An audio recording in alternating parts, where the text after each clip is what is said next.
Greetings, fellow Toastmasters and guests. Greetings. As Gil mentioned, I stand here before you tonight with my 10th and final speech from the Confident Communication Toastmasters Manual.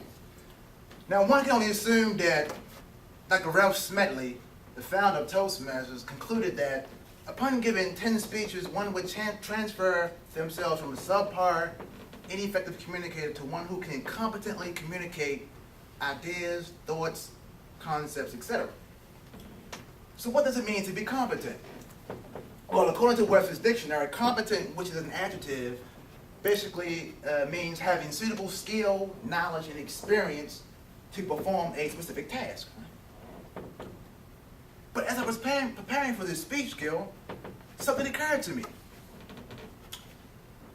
That is, I have never won the best prepared speech certificate. So I asked myself, can I really consider myself a competent communicator having never won the coveted best prepared speech certificate? Yes, you can. So I started to think back about some of the speeches that I gave in the past. So for example, one of my first speeches was entitled, Making a Call While Decreasing Your Electromagnetic Radiation Exposure.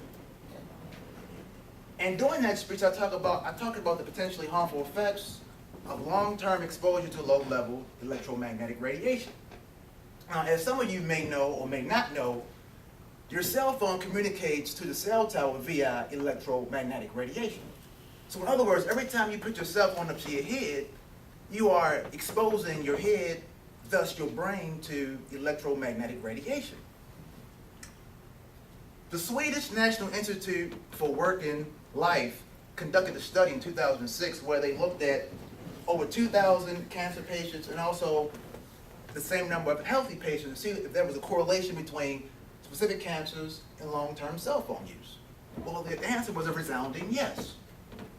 Now, moreover, I talked about how this exposure to radiation can be mitigated. And I spoke about cell phone diodes, right? So if you want to decrease your exposure to radiation, you can use a cell phone diode, which I have here on my cell phone, and or an earpiece that has the air tube technology, right? Now hopefully now the interesting thing about that speech was that no one asked any questions or inquired about the technologies after the speech, so hopefully folks went home to their own research. Now later on I talked about something that was rather controversial, and that was whether AIDS was a consequence of nature, was it an accident, or was it intentionally developed to be propagated in certain communities for political and or social reasons. Now what I concluded from reading the works of guys like Dr. Leonard Horowitz, Dr. Jack Felder, and Dr. Robert Strecker was that AIDS or HIV, which are often used interchangeably, was created intentionally as a biological weapon. But I continued to read and research, and I gave a subsequent speech in which I discovered, or which I contradicted my initial conclusion, and that was I found that AIDS is really nothing but a catch-all phrase, right? Acquired immune deficiency syndrome. And basically, it's an aggregate or an amalgamation of old diseases. And HIV, as we know it today, actually does not exist. Now, I know, as I said, that your education told your brain to shut down because it seems incredible, right? So, the French virologist, Dr. Luc Montagnier, who won the Nobel Prize in Physiology and Science in 2008 for supposedly discovering HIV, he himself has said that he has never isolated the HIV virus. And folks, one thing you have to understand is that the scientific criterion for virus identification is isolation.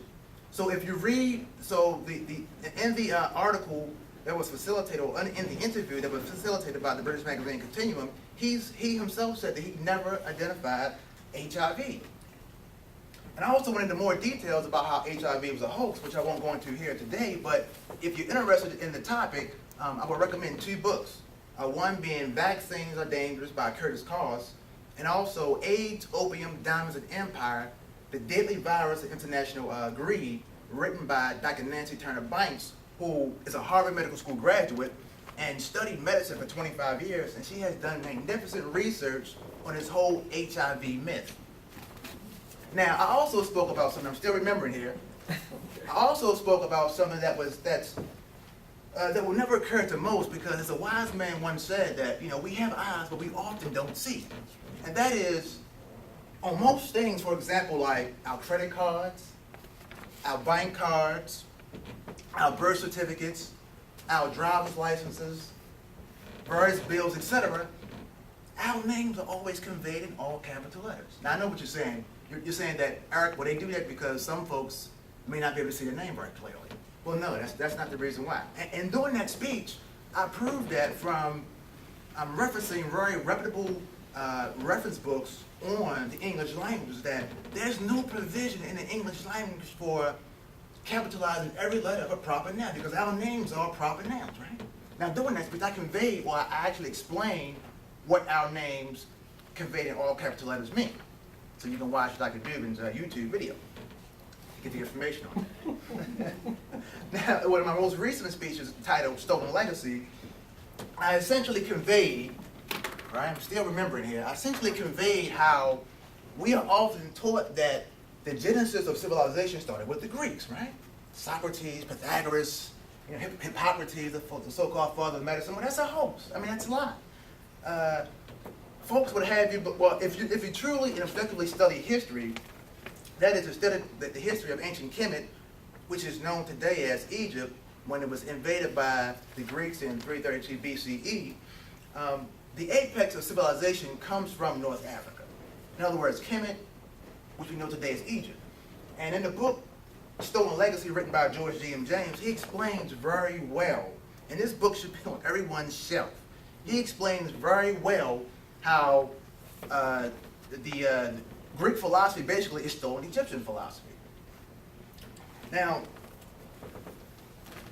one of the things that's interesting about this author is that when this book, soon after this book was published, the author was found murdered.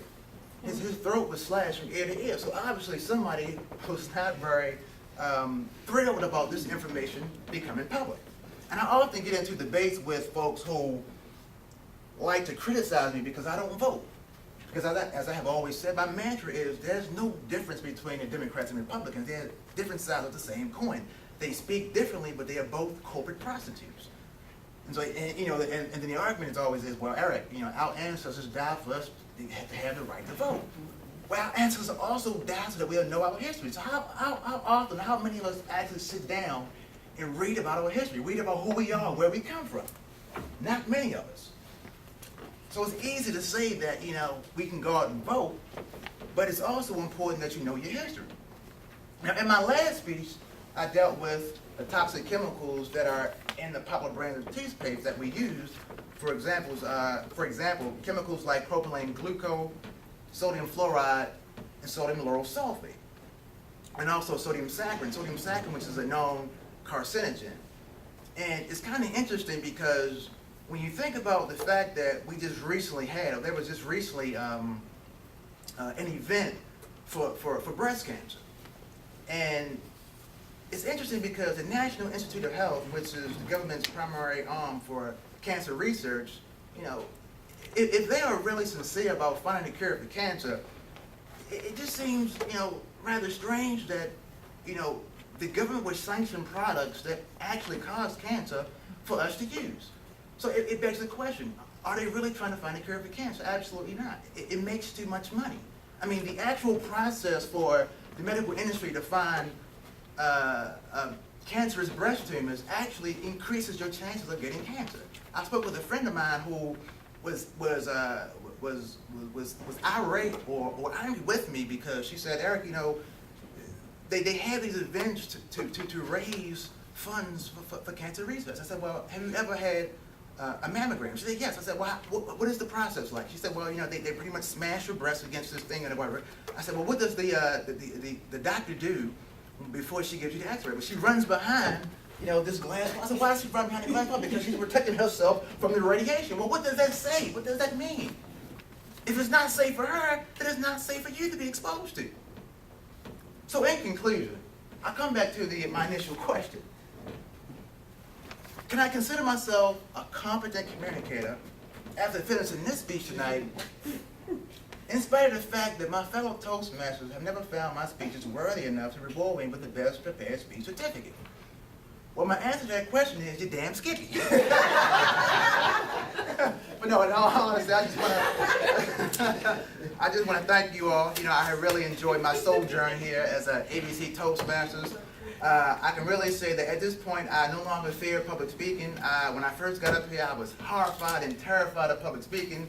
You could hear the quiver in my voice, but thanks to you all, I consider myself a competent communicator now, and I look forward to giving more speeches on the advanced level. Mr. Toastmaster.